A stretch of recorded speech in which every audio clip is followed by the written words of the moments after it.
오늘은 이제 여러분들하고 할 거는 지금 안밀하고 연약 집안에 대한 이론적인 부분입니다. 그래서 이론적인 부분을 보시는데 지금 여러분들 노트에 보시면 굉장히 핵심적으로 지금 돼 있어요. 그래서 이 부분들을 연약 집안이라는 큰 틀 안에서 여러분들하고 같이 이제 진행을 해보도록 하겠습니다.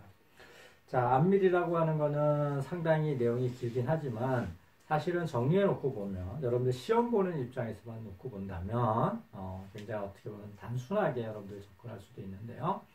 자, 안밀이란 뭔가 하고 생각을 했을 때 여러 가지 포화된 상태에서 과잉강수합이 여러 가지 있지만 가장 핵심적으로 여러분들이 지금 좀 알았으면 좋은 건 뭐냐면 안밀이라고 하는 거는 두부짜기하고 상당히 유사한 것인데 이럴 때 중요한 거는 얼마만큼 얘가 짜져서 얼마만큼 치마가 일어날 것인가, 치마량에 대한 문제 하나고, 그 다음에 얼마만큼 이 두부 짜지는데 물이 빠져나오는데 얼마만큼의 시간이 걸릴 것인가 하는 안밀 치마 시간에 대한 부분이 지금 안밀에서 가장 핵심적인 두 부분이 되겠습니다. 자, 그래서 지금 여러분들 안밀 치마 시간, 안밀 치마량에 있어서는 지금 이런 그림을 여러분들 저한테 배웠던 다 여러분들 저한테 2학년 때 토대작가 수업을 들었을 텐데, 그래서 안밀 치마량에 대한 그림은 사실 이거 한 장으로 끝납니다. 그래서 지금 하중이 가 있었을 때 치마량이 얼마인가를 직접적으로 우리 계산하지 못하고 어떻게 돼요? 하중이 가 있었을 때 간극비 변화가 얼마인가? 간극비 변화에 따라서 치마량이 얼마인가 이런 지금 과정을 거친다 하고 얘기를 했고요. 자, 그런 다음에 이제 이 간극비가 변화하면 치마량은 직접적으로 연관이 되어 있는 거예요. 이거는 안밀 치마든 즉시 치마든 크립에 대한 2차 안밀 치마든 마찬가지 상황이고요. 자, 하중이 가 있을 때 간극비가 어떻게 변하는가 하는 거를 지금 안밀 치마에 있어서는 E 로그 P 곡선을 가지고 우리가 쓴다. 이런 부분이 핵심적인 내용이고요. 자, 여기에 기울기가 서로 다른 천여압축 곡선과 제압축 곡선, 그리고 경계가 되는 선행 안밀 하중을 나눈다. 이런 것들이 지금 중요한 부분이 되겠습니다. 자, 이것들을 지금 여러분들한테 장황하게 설명을 하지 않고 빠른 시간을 지나갑니다. 자, 테레자케 가정은 이런 게 있었고요. 자, 그 다음에 안밀 치마 시간에 있어서는 어떤 게 있었냐면 이 그림이 핵심적인 부분이다 하고 얘기를 했었죠. 어떤 시간에서 안밀 치마량이 얼마인가 하고 얘기를 했을 때 돌아서 간다고 그랬죠. 그래서 어떤 시간을 무차원화된 새로운 세상의 시간의 개수, 이게 무차원 시간 개수입니다. 그거에 따라서 안밀도가 유일하게 결정되는 관계를 맺고 있고요. 안밀도에 따라서 지금 그때의 치마량이 결정이 되는 이 부분이 되겠습니다. 그래서 시간 개수와 안밀도의 관계 문제를 풀었죠. 누가? 테레자키가. 토들자카의 아버지라고 하는 테레자키가 여러 가지 가정, 앞에 보는 이런 가정, 이 가정사항도 여러분들 숙지하기 바라고요. 그래서 문제를 풀었더니 답을 얻었는데 그 중에서 여러분들이 특별히 기억해 주십사 하는 건 뭐냐면 안밀 치마가 안밀도가 50% 됐을 때 이때 시간계수 0.197, 90%에 됐을 때는 0.848, 그리고 60% 이하가 됐을 때는 4분의 파이의 유의 제곱 이런 형태의 여러분들 무차원 시간계수와 안밀도의 지금 상관관계가 있다 하는 내용을 여러분들 했었습니다. 자, 그 다음에는 여러분들 이런 지금 안밀 계수를 결정하는 방법, 로그티법, 루트티법에 대해서 구체적으로 여러분들 얘기도 했었습니다. 자, 그러면 이제는 여러분들 전체적인 틀에서요, 전체적인 틀에서입니다. 그래서 지금 연약지방과 지금 얘기했던 우리가 안밀이라는 것을 묶어서 이제 공법에 지금 강의를 하고자 하는 내용은 연약집안의 전반적인 개론, 그리고 이 기초적인 이론들, 그 다음에 연약집안 처리 공법, 마지막에 연약집안 계측관리 부분인데, 연약집안이라는 뭔가 하는 게 이제 이 어떤 개념적으로 정의를 해야 되는데요.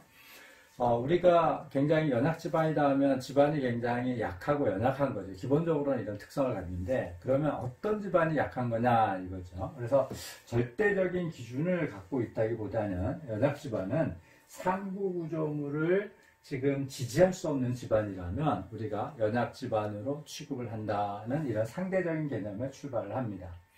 예를 들어서 굉장히 뻘 같은, 그러니까 우리가 뭐 연약지반이 대표적이라고 한다면 우리가 바닷가 서해안이나 남해안 쪽에 있는 이런 뻘들이죠. 그런 이제 점토 지반이 되는데, 이런 지반에 하중이 굉장히 작게 가는 거예요. 만약에 연합지반 위에 우리가 우리 뻘썰매, 조개 캐는 분들이 하는 뻘썰매를 타고 넓은 지금 이 판자 위에 사람 정도의 하중이 가해졌다. 그러면 이 지반 자체가 충분하게 그걸 견딜 수 있죠. 그러면 상부에 오는 하중을 지반이 충분한 정도를 견디게 되면 우리는 그것을 연약지반이라고 얘기는 하지 않습니다.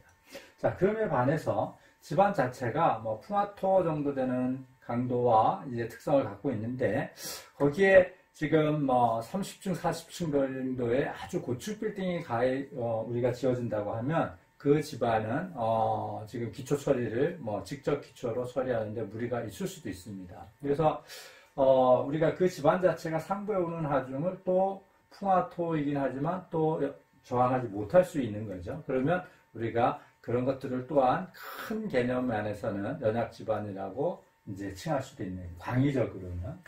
자, 그럼에도 불구하고 우리가 통상적으로 연약 집안이라고 하면 우리가 일정한 강도 이하를 갖는 것을 우리가 연약 집안으로 이제 얘기를 하게 되는데요. 자, 세부적으로 숫자 적은 거는 우리가 나중에 이제 외우실 필요는 없는 거고요. 자, 지금 사질토 같은 경우는 상대 밀도가 35 이하, 굉장히 루즈한 겁니다. 굉장히 루즈한 겁니다.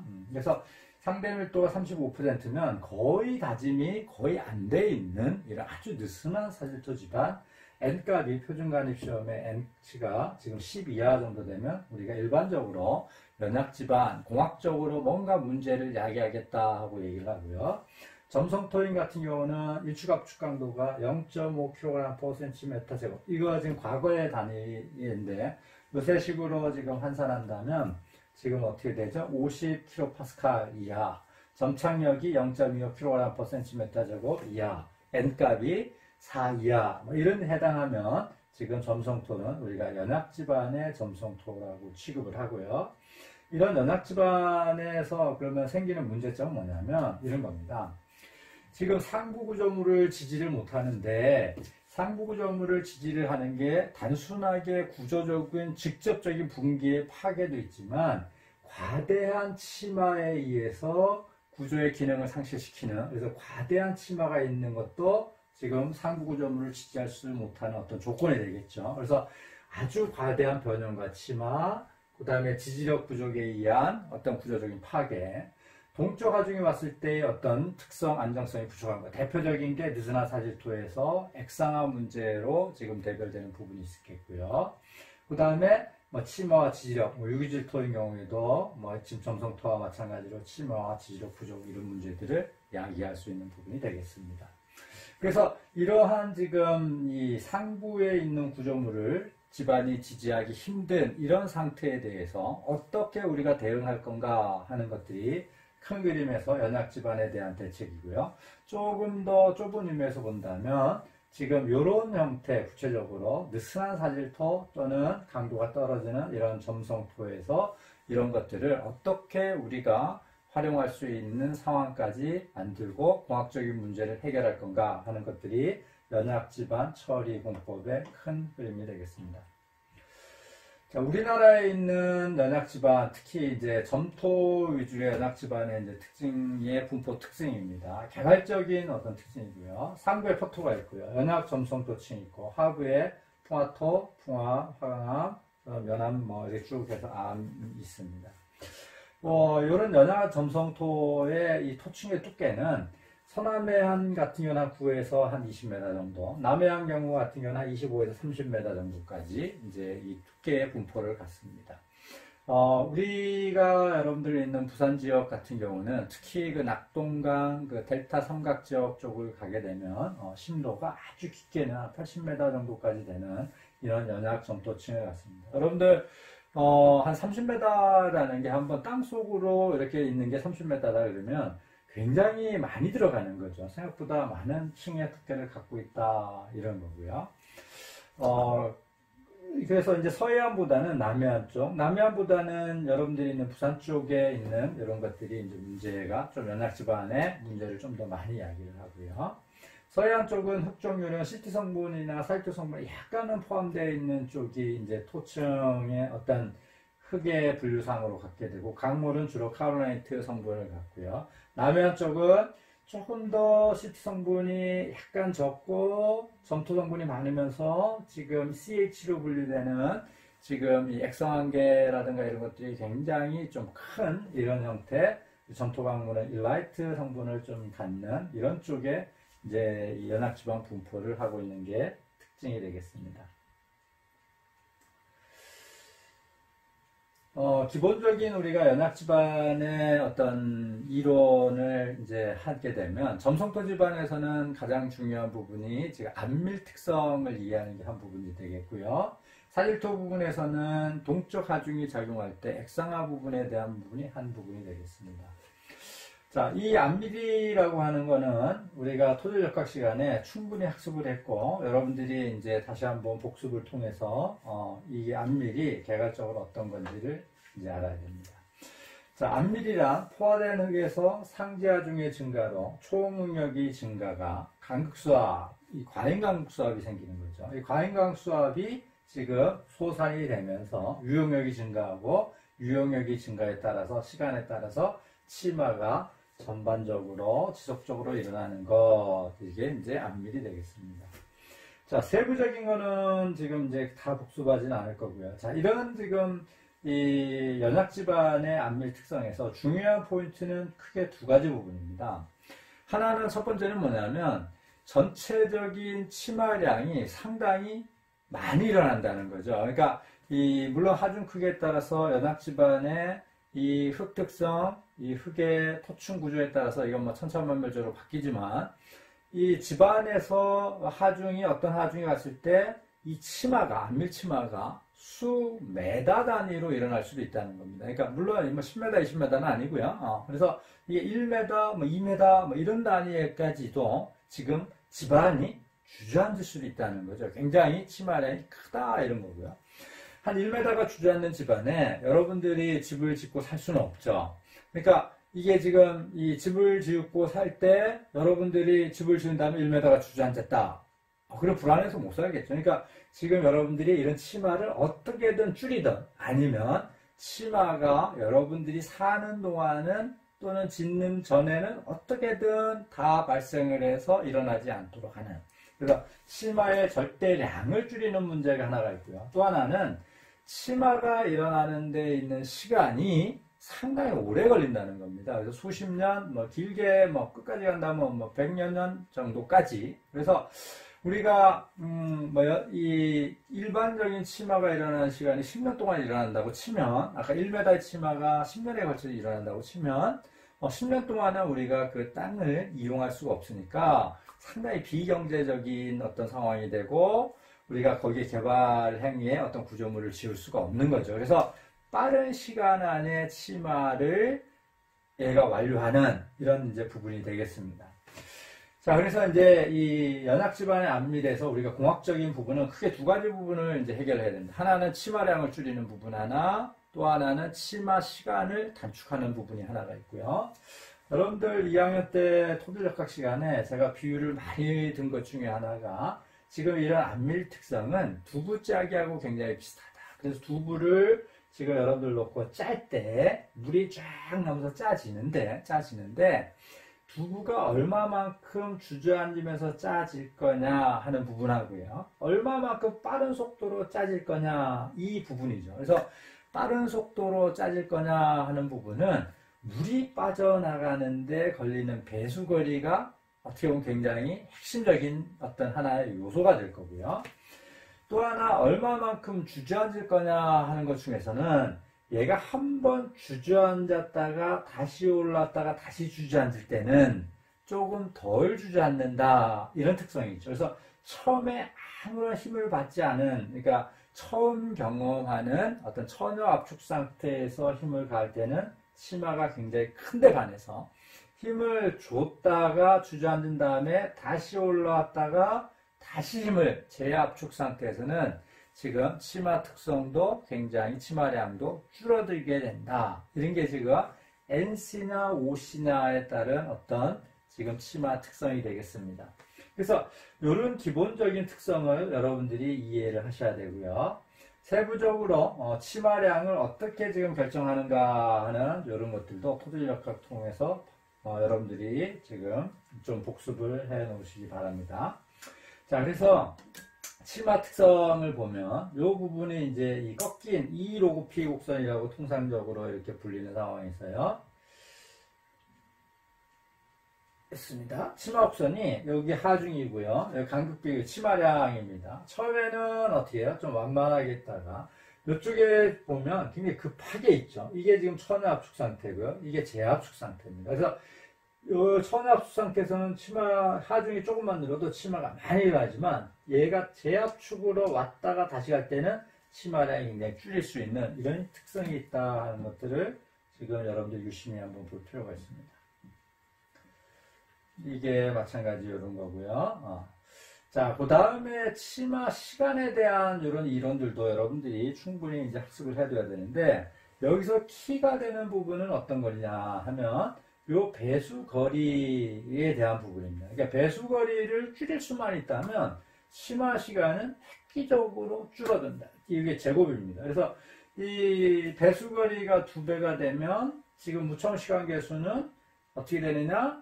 이게 4배, 그러니까 이게 반으로 그 배수거리가 지금 반으로 얘가 줄게 되면 얘는 2배가 된다. 뭐 이런 거죠. 이게 꼭 그러니까 무청 시간 계수하고 치마 시간하고 완전히 비례관계, 그러니까 직선의 비례관계는 아니지만 TV가 커지면 당연히 T가 이제 커지는 이런 이제 상황이니까. 그래서 지금 우리가 이 배수거리를 조절하는 게 굉장히 핵심적인 요소다 하는 게 하나 있고요. 또 하나는 흙의 요 안밀계수에 대한 건데, 이거는 흙의 고유한, 그러니까 투수성에 관련된 어떤 문제다 하는 이런 것입니다. 자, 그 다음에요. 이 액상화 문제는 지금 우리가, 액상화 문제는 지진이 왔을 때 지금 어떻게 되냐면 사질토 집안에서 이 모래가 강극수압이 갑자기 확 올라가면서 액체처럼 변하는 겁니다. 가장 어떻게 보면 여러분들 부산에 있는 사람 입장에 치면 광안리 바닷가에서 모래사장이 이렇게 있는데요. 지금 모래가를 이렇게 걸어갑니다. 이렇게 모래사장이 이렇게 있고 바다가 있어요. 이게 이제 모래사장이 있어요. 자, 여기 굉장히 느슨한 사질토 성분이, 사질토가 존재하고요. 지하수위는 이 바다 때문에 여기 거의 포화된 이런 상태에 존재합니다. 자, 여기에 여러분들이 이렇게 걸으면서 여기를 발로, 여기에 모래사장을 당당당당 칩니다. 그럼 어떻게 되냐면, 여기에 있는 모래사장의 모래가 순간적으로 물이 쭉 스며나오면서 액체처럼 굉장히 약해져요. 자, 이러한 현상이 지금 뭐냐면, 액상화 현상인데, 여기서 T가 되는 거는 이겁니다. 지금 액상화 현상이 주로 생기는 건 어떠냐? 지금 당당당당 치는 진동하중이 가해지면서 강국수압이 올라가야 돼요. 강수압이 올라간다는 얘기는 진동하중이 가해질 때 얘가 부피가 감소하려고 하는 이런 특성을 갖는 흙. 대표적인 게 뭐냐면 느슨한 사질토입니다. 그래서 느슨한 사질토에서 이런 액상화 문제가 굉장히 많이 일어난다 하는 거고요. 조밀한 사질토에서는 진동하중 또는 전단력이 가해질 때 어떤 특성이 있냐면 부피가 증가하는 다일러턴시라고 하죠. 부피가 증가하는 특성이 있기 때문에 부피가 증가하면 강수압이 지금 증가하지 않고 오히려 감소해버립니다. 그래서 액상화가 생기지 않죠. 그러면 액상화 이런 문제를 막는 기본적인 대책이라고 한다면 느슨한 사질토를 조밀하게 만든다. 이런 게 지금 이 사질토의 연약지반, 사질성분의 액상화에 대한 어떤 대책의 기본적인 방법이 되겠습니다. 자, 그러면 연약지반 처리 공법에 대해서 조금 이제 전체적으로 각각 공법과 전체적인 틀에 대해서 살펴보도록 하겠습니다. 자, 연약지반의 어떤 이 대책 기본적인 건 치마, 강도에 대한 안정, 물을 막는 지수대책이 될 거고요. 대책공법은 일단 크게 보면 이렇습니다. 자, 하중을 조절하는 방법. 대표적인 게 하중을 어떻게든 줄여주는 거예요. 그러면 상구구조물의 하중을 줄일 수 없으니 어떻게 할 거냐? 집안에 오는 하중 자체를 줄일 수 있는 방법. 그러니까 위에서 오는 거를 집안에 굉장히 넓은 면적에 어떻게 분포를 시킬 수는 없을까? 뭐 이런 방법. 아니면 집안 자체를 다른 아주 경량의 재료로 치환하는 방법, 뭐 이런 것들이 될 거고요. 또 하나는 하중이 오는 것들을 조금 더 옆으로 이렇게 분산을 시키는, 조금 하나에 집중되지 않게 골고루 가게 하는 이런 방법. 자, 또 하나는 뭐냐면, 흙 자체를 성질을 좋게 개량해 주는 거예요. 그러니까 이 흙이 굉장히 강도나 치마 특성이 있는 거를 좋은 쪽으로 얘가 바꿔주는 방법이 있을 거고요. 자, 마지막에 있는 거는 구조물로 이제 대응하는 이런 방법이 있겠습니다. 물론 이제 지방 개량도 안 되고 한다면 뭐 이런 마지막에 최종적인 방법은 극단적으로 포기하는, 그 흙은 내가 도저히 못 써먹겠다. 그럼 대표적인 게 치환하는 거죠. 자, 개량 원리에 따라 보면 치환, 밀도 증가, 고결화 있고요. 개량 목적은 아까 지금 이런 안정, 치마, 지수 이런 거에 대해서 각각의 지금 이 치마 방법이 나와 있습니다. 자, 요 표를 조금 이제 세부적으로 볼 텐데요. 큰 흐름으로 보십시다. 하중을 조절하는 방법입니다. 자, 일단 가벼운 재료를 쓰는 거예요. 자, 그래서 이게 EPS가 지금 이게 뭐냐면, 스티로폼이라고 그냥 생각하시면 쉽겠네요. 스티로폼 같은 재료로 어떤 솜토재를 쓰는 거죠. 아니면 요즘 경량골재를 쓸 수도 있고, 어쨌든 가벼운 재료로 쓰는 거죠. 그래서 하중을 조절하는 거는 집안의 지지력 향상, 집안의 전단 변형 억제, 치마, 활동 파괴 방지, 이런 것. 트래픽커빌리티는 뭐냐면, 트래픽커빌리티는 장비 주행성을 확보하는 것, 이런 목적을 쓰는 거죠. 하중 균형을 이루는 게 압성통법, 하중을 분산시키는 침상, 쉿, 샌드, 맷, 표층을 어떤 이 고결 혼합 처리해서 고결하는. 자, 그래서 이런 하중을 분산하는 거, 하중의 밸런스를 잡는 거, 하중 자체를 줄이는 거, 이런 공법들이 전체적으로 하중을 조절하는 이런 공법이 되겠고요. 각각의 공법에 대해서 조금 뒤에 부분에 일부분 공법들은 조금 더 자세하게 살펴보도록 하겠습니다.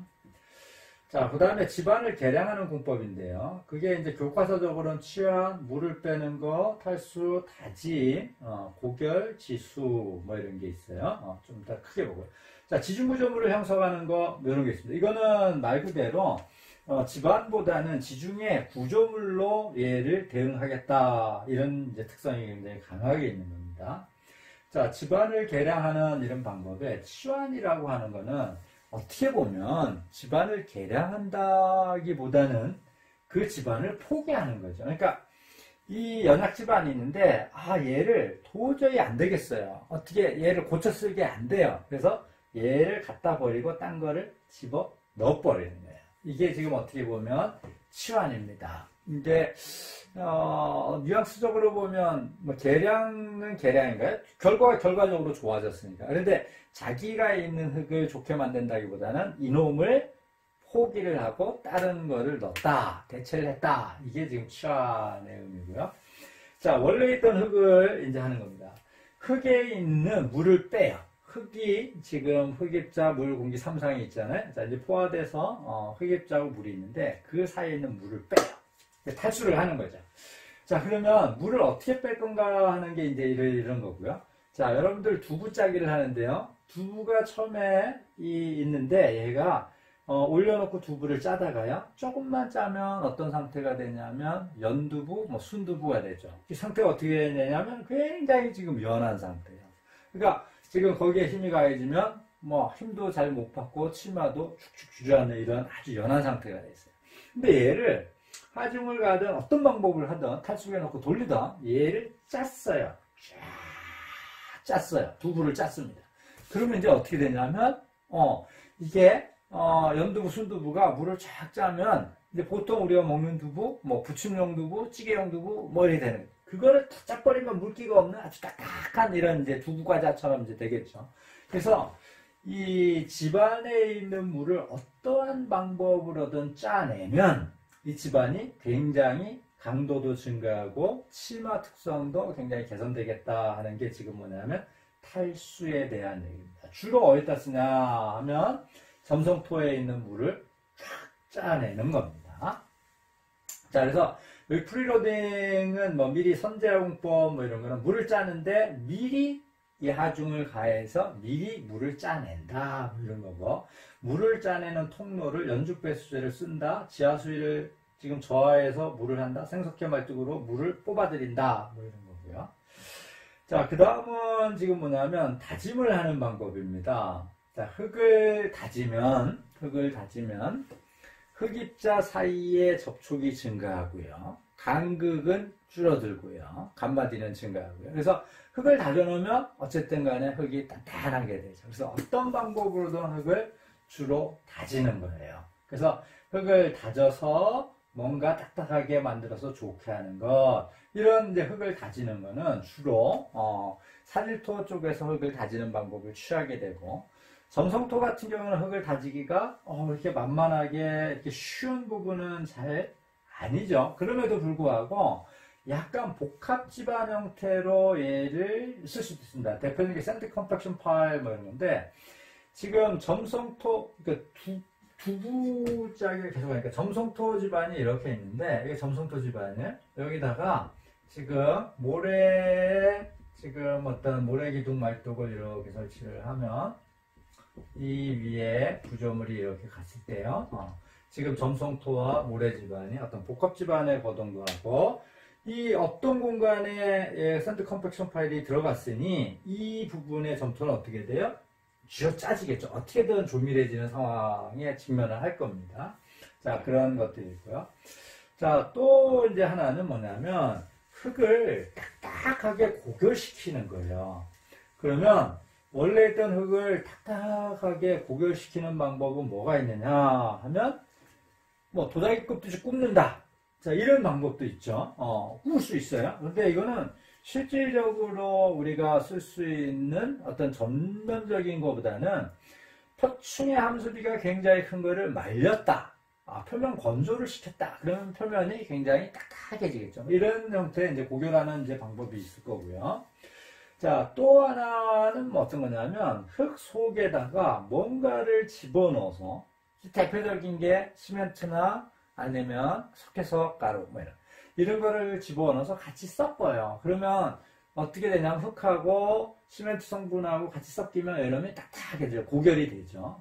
그래서 이런 방법으로 되는데, 그런 방법을 지금 전체적으로 다 섞을 거냐, 뭐 기둥 형태로 섞을 거냐, 뭐 이런 거, 아니면 흙에다가 아까 고결제를 썩지 않고 쫙 고압으로 분사를 해서 쫙 쏴주는 거예요. 이런 약액주입을 하는 거냐, 물론 저압으로 할 수도 있고요. 그래서 그런 방법 또는 얼리는 방법도 있고요. 이런 것들이 이제 고결에 의한 방법이고요. 자, 그 다음에는 지금 요 지수, 약액주입, 분사, 지수 놀말뚝 뭐 이런 것들인데, 자, 이런 것들 물을 막는 목적에서 이제 주로 쓰는 어떤 이제 특성 있는 공법이 될 텐데, 지금 뭐 약액주입은 지수도 목적이지만 고결하는 데도 같이 쓸 수 있는 이런 거죠. 그래서 지금 이런 방법으로 전체적으로 연약 집안을 계량을 한다, 이 말씀을 드리고요. 세부적으로